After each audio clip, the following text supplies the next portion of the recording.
Cameras ready? Good evening, ladies and gentlemen. We've got Mark Boucher at the top table. And please indicate when you want to ask your question. Who would like to go first? Lloyd? Mark, I guess just your general assessment of where the match is now. Is a win off the table? Is it a matter of trying to draw the test match now? Just how do you see it currently? Yeah, look, after the first 2 days, I would have said we wouldn't want to chase anything sort of more than 250. But having a look at the way the wicket played today, obviously it did flatten out quite a bit, which is surprising. It happened at Supersport Park as well. I think the overhead conditions sometimes change our wickets. Our backs are up against it, let's be honest. But if we come out tomorrow, we've got a new ball at hand as well. So, if conditions change then as well, and we use the new ball well, we believe we can pick up quick wickets. And if we can chase anything around 330, 340, that would be great. It's still going to be a tall ask. But, one or two batters get in there, get stuck in. We saw how difficult it was to pick up wickets when it does flatten out, when the ball gets a bit older. Then we got to keep believing that a couple of our batters can get 100 or one or two big hundreds and give ourselves a chance. Mark, you mentioned the conditions changing, but do you feel maybe there was a bit of a lack of energy from the bowlers? And can you maybe just explain some of the tactical decisions in the field, like sometimes there wasn't a short leg in for those kinds of things? Yeah, look, I think bowling quite a bit takes a bit of its toll. I think you look at the chat in the dressing room is that the ball got really soft. There were times where maybe we wanted to attack Joe Root when he first came to the crease, but our guys had put quite a bit of work in already from the first innings and didn't get too much of a rest with our batting. So I think that sort of takes its toll. With regards to the tactical stuff, we've got our ideas on how to get batters out.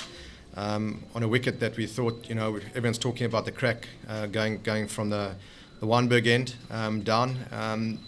It just didn't seem to misbehave as much as what we expected it to. And that could be the change of conditions. I'm not too sure.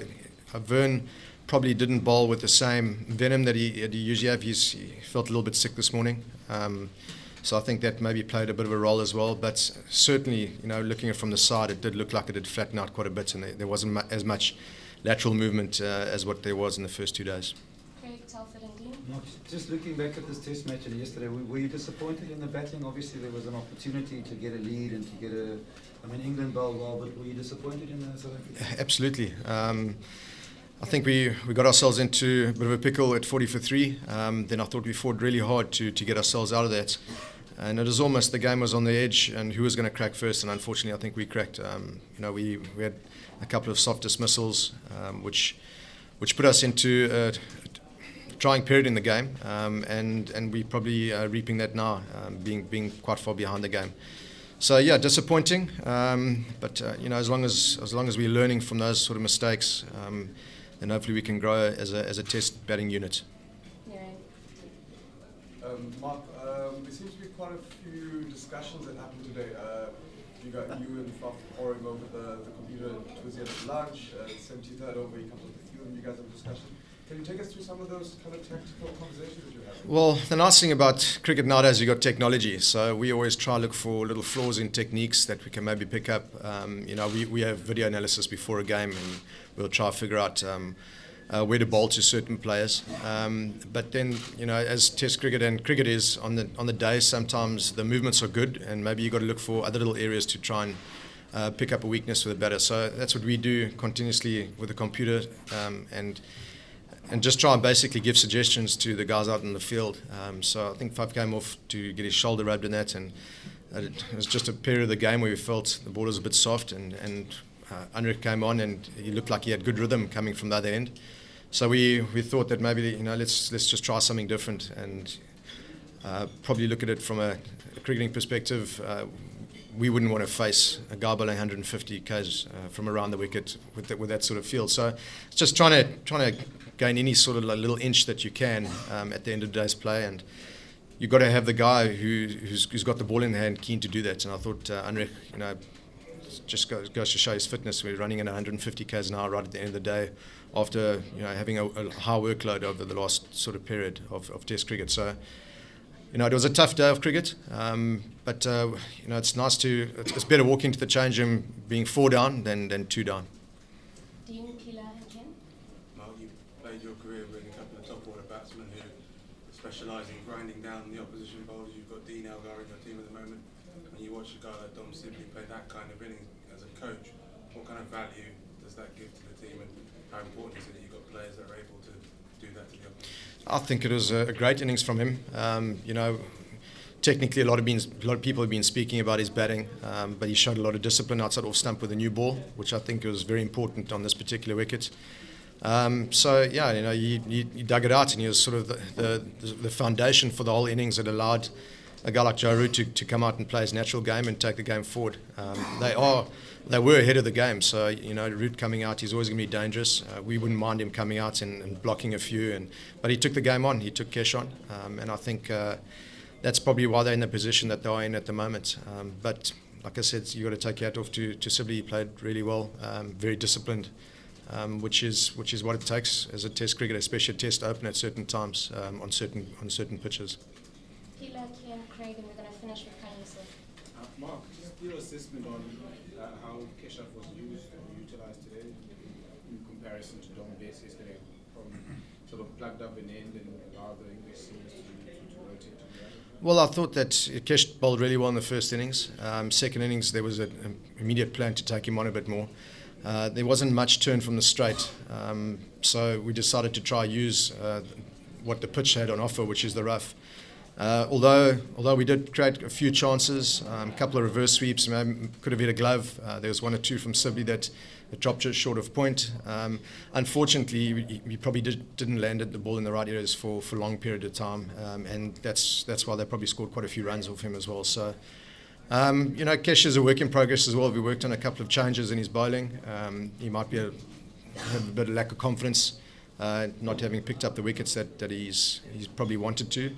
But it is a work in process, and we'll keep working with him in order to get him to where we want him to be.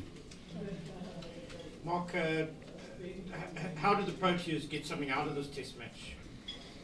Well, there's a Test match up for grabs. I think there are times in teams sort of characters that the characters have to come out. I think we've got characters in that dressing room. We do understand our batters are under a bit of pressure because they probably haven't performed like they've wanted to. If we can bowl them out and maybe look at a total worth chasing, then we must do that. We would always want to go for a win. But good teams also manage to block out draws. So depending on the situation, depending on how well we bowl tomorrow and hopefully pick up wickets, then we can maybe go for a chase. If not, then we're going to have to fight out for maybe a day and a half. Mark, just cricket through the years, batting last. I think South Africa in Perth chased 400. If the conditions, you need the conditions to play along, maybe the wicket or not just flattening out. Does it become a mental thing that teams don't chase? Is it more a mental thing, or how do you chase 350, 400? Do you have to break it down? Yeah, I think you do have to break it down, and there's also a lot of strategic planning that needs to go into it as well. If I look at the way that they played Kesh today, I think that we might have to be a little bit more positive against Bess in the second innings if we are going for the total. So certainly, but bottom line is you don't chase down totals like that without partnerships and big partnerships. And if one or two of our players get into a situation where they can bat long and get hundreds, then you can start looking at totals like that. But there is a lot of planning that goes around chasing big totals like that. Actually, busy speaking to a couple of the guys in the dressing room that were at that game at the Wacker. There was a lot of times in the game where we just had to maybe put a bit of pressure on and then absorb a bit. And I think that is key to chasing down a big total. Finally, can we say? Yeah, Mark, you played in the 2001 game in Australia, chased down 3-4. With the team as is now, with new coach, players still trying to find their feet, what kind of statement do you think that would say if you guys chased down a never-ending set? I think it'd be a great statement, but I think it's more about the confidence. Like I said, our batters probably haven't performed like they want to. And if we get a couple of our big name players to stand up and get big hundreds, and a couple of the youngsters can chip in around them, and hopefully play some big innings as well, then they'll take a lot of confidence out of that and a lot of belief. Back in the days when we played, I mean, we wouldn't even think of chasing down 400 odd, but we did it in Perth, and we took a lot of confidence from that. So, yeah, there's still a lot of work to be done. We still got to bowl them out, like I said, if the conditions allow us to go for a chase, then I'm sure that with a couple of guys in the dressing room who would love to do that. Thank you very much. Thank you.